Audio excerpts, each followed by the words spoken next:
दिलों में प्यार की खुशबू तो होठों पर दुआ रखना, इमाम में वक्त से एक रिश्ता इश्क वफा रखना, इमाम में वक्त से एक रिश्ता इश्क वफा रखना।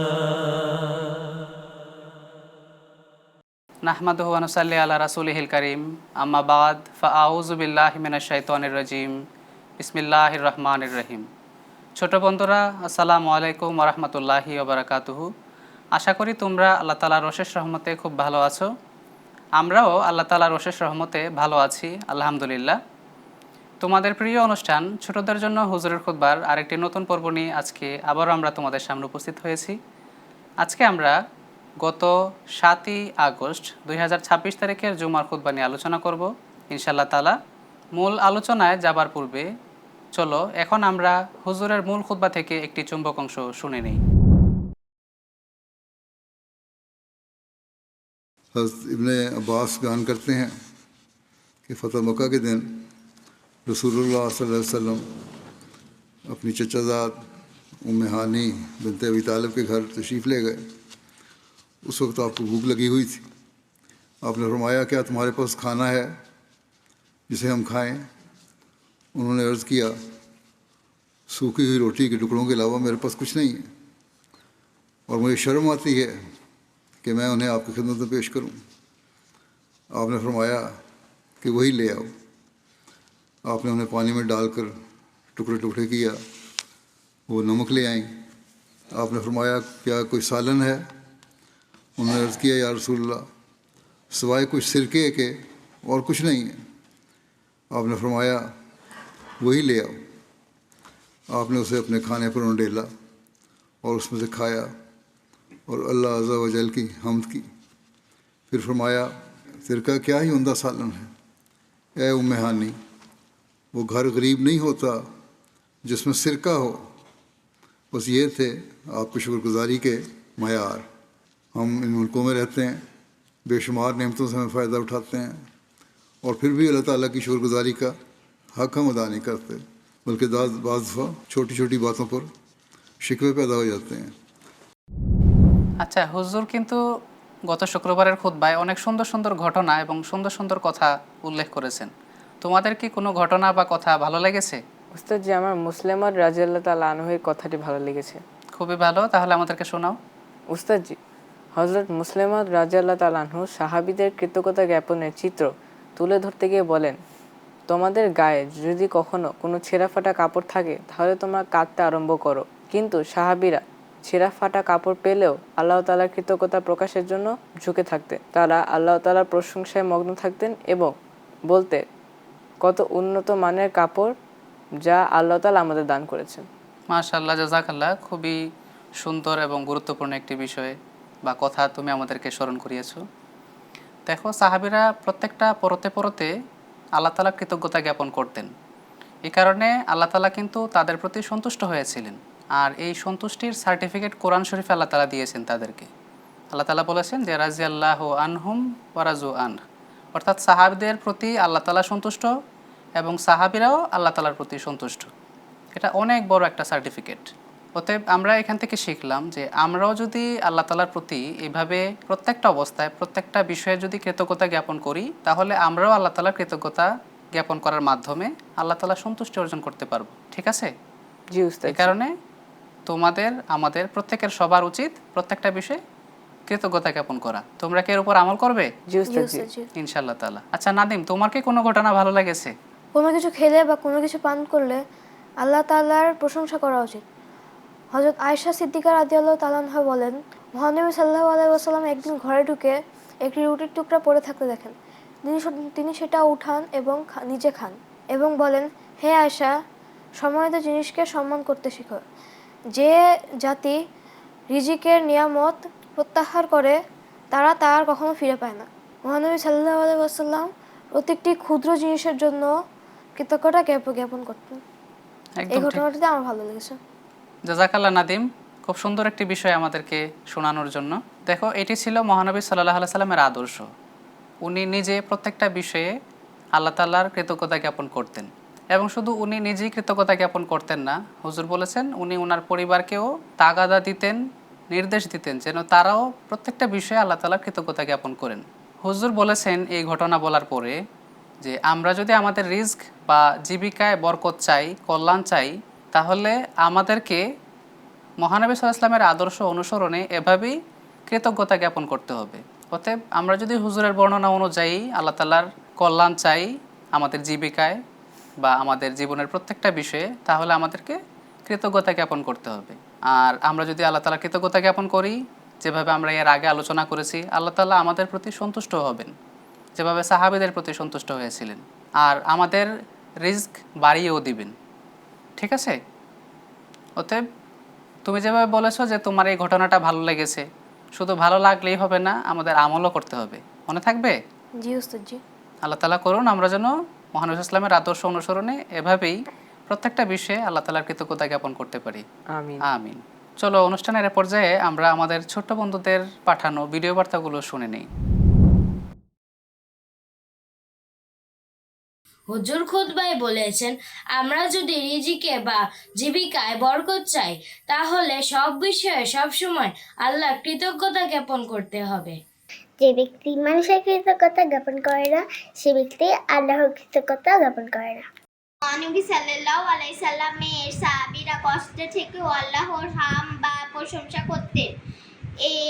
এর জন্য ওনাদের অনুসরণে আমাদের সব সময় আল্লাহর কৃতজ্ঞতা জ্ঞাপন করা উচিত।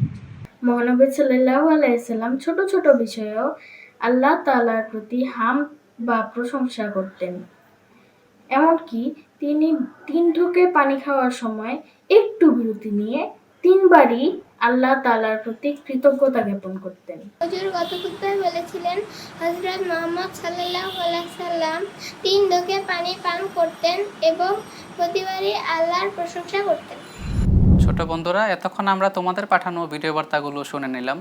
আমরা কিন্তু এই খুতবার অনুষ্ঠানে এবং হুজুরের গত খুতবায় শুনলাম যে আমরা যেন আল্লাহ তাআলার কৃতজ্ঞতা জ্ঞাপন করার পাশাপাশি বান্দারও যেন কৃতজ্ঞতা জ্ঞাপন করি। তো তোমরা যেহেতু আমাদের এই অনুষ্ঠানকে সফল করার জন্য নিয়মিত হুজুরের খুতবা শুনে ভিডিও বার্তা পাঠাচ্ছ, এ কারণে আমরা তোমাদের প্রতি আমাদের অন্তরের অন্তঃস্থল থেকে কৃতজ্ঞতা জ্ঞাপন করছি। জাযাকুমুল্লাহু তাআলা আহসানাল জাযা। আমরা আশা করি তোমরা এভাবেই হুজুরের খুতবা, হুজুরের সম্পূর্ণ খুতবা লাইভ দেখবে এবং হুজুরের খুতবা থেকে ভালো লাগা অংশগুলো, ভালো লাগা ঘটনাগুলো আমাদেরকে ভিডিও বার্তা আকারে পাঠাবে। সূরা আনফালের 25 নম্বর আয়াতের বর্ণনা অনুযায়ী আমরা যদি হুজুরের খুতবা মনোযোগ দিয়ে শুনি, তাহলে আমরা আধ্যাত্মিকভাবে জীবিত হতে পারবো। আমরা আধ্যাত্মিকভাবে যেন জীবিত হতে পারি, এই কারণে হুজুর কিন্তু লাইভ জুমার খুতবা দেন এবং আমাদেরকে আধ্যাত্মিকভাবে জীবিত হওয়ার জন্য প্রেসক্রিপশন দিয়ে থাকেন। বন্ধুরা, আমরা এবারকার অনুষ্ঠানে কুইজে বেশি প্রশ্ন রেখেছি, যেন আমরা যেহেতু মূল আলোচনায় বেশি আলোচনা করতে পারি না, এই কারণে কুইজের মাধ্যমে যেন আমরা বেশি বেশি আলোচনা করতে পারি এবং আমাদের প্যানেলিস্টদেরও যেন বুঝতে পারি যে তারা হুজুরের খুতবা শুনছে কিনা। এবং তোমাদের মধ্য থেকে কেউ যদি আমাদের অনুষ্ঠানে কখনো আসো, তাহলে তোমরা যেন আগাম প্রস্তুতি নিয়ে আসতে পারো, এই বিষয়টার জন্য আমরা বেশি কুইজ রেখেছি। তো চলো এখন আমরা আমাদের বন্ধুদেরকে কুইজ জিজ্ঞেস করি। আচ্ছা, তোমরা কি কুইজের জন্য প্রস্তুত? জি উস্তাদ জি। জি। ঠিক আছে, তাহলে আমরা কথা না বেরিয়ে কুইজে চলে যাই সরাসরি। তোমাদের প্রথম কুইজ হচ্ছে যে কোন মানুষকে গরিব বলা যাবে না? যে পারবে হাত তোলো। প্রথমে হচ্ছে মুনিস, বলো। উস্তাদ জি, যার বাইরে এক টুকরো রুটি এবং সিনকা বা ভিনেগার থাকে তাকে গরিব বলা যায় না। একদম ঠিক বলেছো, জাযাকাল্লাহ। আচ্ছা, এখন আমাদের দ্বিতীয় কুইজের পালা। আল্লাহ তাআলা সবচেয়ে বেশি কখন খুশি হন? যে পারবা হাত তোলো। নাদিম, পারবা না? ঠিক আছে, মুনিস যেহেতু হাত তুলেছো, তুমিই বলো উত্তর। উস্তাদ জি, কেউ কিছু খেলে বা পান করলে আল্লাহ তাআলার প্রতি কৃতজ্ঞতা প্রকাশ করলে আল্লাহ তাআলা সবচেয়ে বেশি খুশি হন। একদম ঠিক বলেছো, জাযাকুমুল্লাহ। পরবর্তী প্রশ্ন হচ্ছে যে একবার হযরত আবু আইয়ুব রাদিয়াল্লাহু আনহু রাত জেগে মহানবী সাল্লাল্লাহু আলাইহি সাল্লামের পাহারা দেন। মহানবী সাল্লাল্লাহু আলাইহি সাল্লাম যখন একথা জানতে পারেন, তখন তিনি সাল্লাল্লাহু আলাইহি সাল্লাম হযরত আবু আইয়ুব রাদিয়াল্লাহু আনহুর জন্য কি দোয়া করেছিলেন? মাশাআল্লাহ, নাদিম হাত তুলেছো, উত্তর দাও। দোয়া করেছিলেন, হে আল্লাহ, তুমি আইয়ুব রাদিয়াল্লাহু তাআলা আনহুকে এমন সুরক্ষা প্রদান করো যেভাবে তিনি সারা রাত জেগে আমার তাঁবুকে সুরক্ষা প্রদান করেছেন। একদম ঠিক বলেছো, মাশাআল্লাহ, জাযাকাল্লাহ। পরবর্তী প্রশ্ন, একবার এক বেদুইন মহানবী সাল্লাল্লাহু আলাইহি সাল্লামকে একটি উটনি উপহার দিলে তিনি সাল্লাল্লাহু আলাইহি সাল্লাম সেই বেদুইনকে কতগুলো উটনি উপহার দিয়েছিলেন? আবারও নাদিমকে সুযোগ দিচ্ছি, নাদিম উত্তর দাও। 6টি উটনি। একদম ঠিক বলেছো, জাযাকাল্লাহ। এর পরবর্তী প্রশ্ন, তামিমদারি একজন সাহাবী ছিলেন মহানবী ইসলামের, তাকে উদ্দেশ্য করে মহানবী সাল্লাল্লাহু আলাইহি সাল্লাম বলেন, যদি আমার কোনো কন্যা সন্তান থাকতো তাহলে তোমার সাথে বিয়ে দিতাম। প্রশ্ন হচ্ছে, তিনি কি কাজ করেছিলেন যার জন্য মহানবী সাল্লাল্লাহু আলাইহি সাল্লাম এত খুশি হয়েছিলেন? আমরা আবারও নাদিমকে সুযোগ দিচ্ছি। এই মসজিদে নববীতে আলো জ্বালিয়েছিলেন। একদম ঠিক বলেছো, মাশাআল্লাহ, জাযাকাল্লাহ। এখন শেষ প্রশ্ন, আশা করি তোমরা দুইজনই উত্তরটা দিতে সক্ষম হবে ইনশাআল্লাহ। মহানবী সাল্লাল্লাহু আলাইহি সাল্লাম রাত জেগে তাহাজ্জুদ নামাজ আদায় করতেন আর এত লম্বা নামাজ পড়তেন যে তার পা ফুলে যেত। হযরত আয়েশা সিদ্দিকা রাদিয়াল্লাহু আনহা তাকে একবার বলেন, হে আল্লাহর রাসূল সাল্লাল্লাহু আলাইহি সাল্লাম, আপনি কেন এত কষ্ট করেন অথচ আল্লাহ তাআলা আপনার পূর্বাপর সকল দোষ ত্রুটি মার্জনা করে দিয়েছেন? এই কথা বলার পর হযরত রাসূল করিম সাল্লাল্লাহু আলাইহি সাল্লাম কি উত্তর দিয়েছিলেন? মুনিস বলো। তিনি বলেছিলেন, আমি কি আল্লাহ তাআলার কৃতজ্ঞ বান্দা হব না? আচ্ছা নাদিম, ওর উত্তরটা কি সঠিক না বেঠিক? সঠিক। যেহেতু তুমি সম্মতি দিয়েছো, এই কারণে আমরা দুজনের উত্তরই সঠিক ধরে নিলাম। মাশাআল্লাহ, জাযাকুমুল্লাহ, তোমরা দুজনেই বিজয়ী হয়েছো, খুব সুন্দর উত্তর দিতে পেরেছো এবং খুব সুন্দরভাবে প্রস্তুতি নিয়ে এসেছো, এই কারণে জাযাকুমুল্লাহ আবারও। আশা করি এভাবেই প্রত্যেকবার তোমরা প্রস্তুতি নিয়ে আসবে। তোমরা দুজনেই বিজয়ী হয়েছো, এজন্য তোমাদের দুজনকে আমাদের পক্ষ থেকে পুরস্কার দিচ্ছি। আশা করি এই পুরস্কার তোমাদেরকে আরও বেশি অনুপ্রাণিত করবে খুতবার প্রস্তুতি নিতে। ঠিক আছে, এটা হচ্ছে নাদিমের পুরস্কার, মুনিস দিয়ে দাও। বারাকাল্লাহু লানা ওয়া লাকুম। এবার হচ্ছে মুনিসের পুরস্কার। বারাকাল্লাহু লানা ওয়া লাকুম। তোমাদের দুজনকে অসংখ্য ধন্যবাদ সময় দেওয়ার জন্য। ছোট বন্ধুরা, তোমরা যারা এতক্ষণ আমাদের সাথে থেকে অনুষ্ঠান উপভোগ করেছো এবং অনুষ্ঠানকে সফল করেছো, তোমাদেরকেও ধন্যবাদ জানিয়ে এবং আগামী পর্বের অনুষ্ঠান দেখার আমন্ত্রণ জানিয়ে এখানে বিদায় নিচ্ছি। अस्सलामु अलैकुम व रहमतुल्लाहि व बरकातुहू। दिलों में प्यार की खुशबू तो होठों पर दुआ रखना, इमाम वक्त से एक रिश्ता इश्क वफा रखना, इमाम वक्त से एक रिश्ता इश्क वफा रखना।